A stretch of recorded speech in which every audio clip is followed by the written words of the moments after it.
বন্ধুরা, আজকে আমি আপনাদের কাছে নিয়ে এসেছি নতুন রেসিপি চকলেট কেক। ঘরের কিছু সামান দিয়েই আপনার এই কেকটা তৈরি করা হবে। দেখুন কেকটা কত আমার স্পঞ্জি হয়েছে। এবার একটা আমি বাউলের মধ্যে দুটো ডিমকে ফাটিয়ে নিচ্ছি। আপনি যে পরিমাণে কেক বানাতে চান সেই রকম আপনি জিনিসগুলো নেবেন। 3টে ডিম নেবেন, 4টে নেবেন।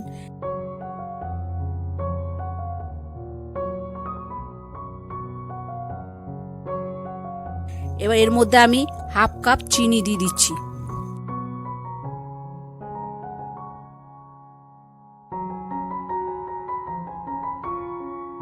আর ওর মধ্যে আমি 2 চামচ ঘি দিয়ে দিচ্ছি।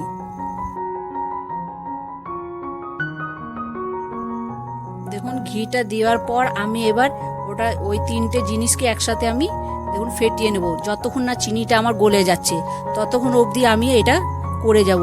আপনি কারেন্টের ব্লেন্ডারেও করতে পারেন এবং এই হাতের ব্লেন্ডারটাতেও করতে পারেন। আপনার যেটাতে সুবিধা হবে আপনি সেটাতেই করতে পারবেন।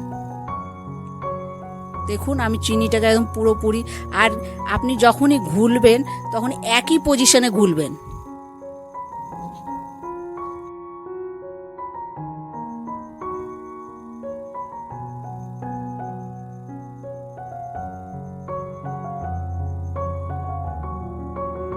দেখুন বন্ধুরা, ফেটানো হয়ে গেছে। এবার এর মধ্যে আমি চকলেট ফ্লেভারটা দিয়ে দিচ্ছি। এই কারণে যে ডিমের গন্ধটা, যাদের অনেকজন তো ডিমের গন্ধটা পছন্দ করে না, ওই জন্যই এটা দেওয়া, যে ডিমের গন্ধটা পাবে না। আপনারা চাইলে ভ্যানিলা এসেন্সও দিতে পারেন। আর আমি এতে 1 কাপ রুল ময়দা নিয়ে নিচ্ছি। তার মধ্যে আমি কোকো পাউডার, ওটাও বাড়িতে আমার ছিল, 2 চামচ মতন নিয়ে নিচ্ছি কোকো পাউডার। আপনি যেমন খাবেন, একটু ডার্ক খেলে একটু বেশি দিবেন, হালকা খেলে হালকা দিবেন। একটু দিয়ে দিচ্ছি বেকিং সোডা, বেকিং পাউডার 1 চামচ। এই 4টে জিনিসকে আমি একসাথে চেলে নিচ্ছি।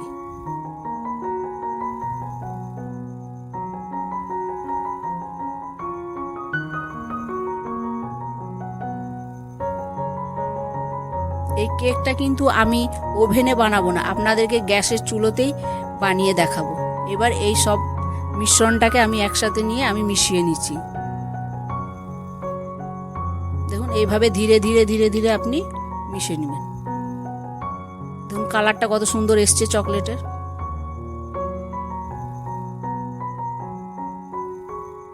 এর মধ্যে আমি সামান্য একটু দুধ দিয়ে দিচ্ছি, কারণ গাঢ়টা আমার খুব বেশি হয়ে গেছিল বলে আমি একটু দুধ দিয়ে দিলাম।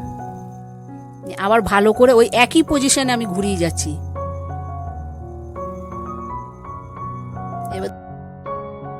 এবার যে পাত্রে আপনি কেক বানাবেন সেই পাত্রটা নেবেন এবং তার মাপে একটা পেপার কেটে নেবেন।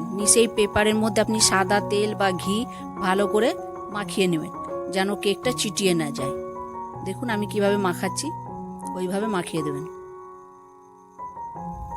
এবার এর মধ্যে আমি পুরো ব্যাটারটাই ঢেলে দেবো।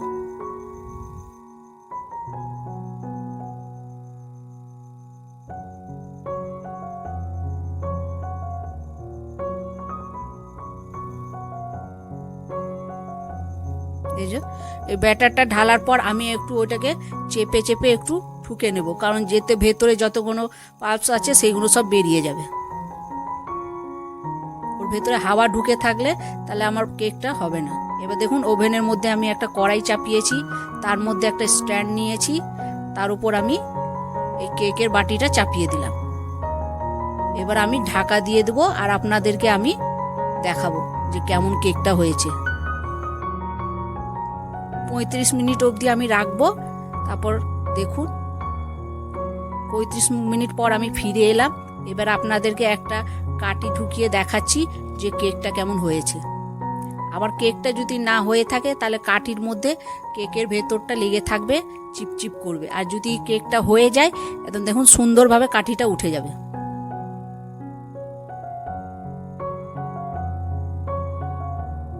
দেখুন আমি পাত্রে থেকে আমি কেকটা বার করে নিয়েছি। এবার আপনাদেরকে কেটে দেখাচ্ছি কত নরম এবং সফট এবং স্পঞ্জি হয়েছে।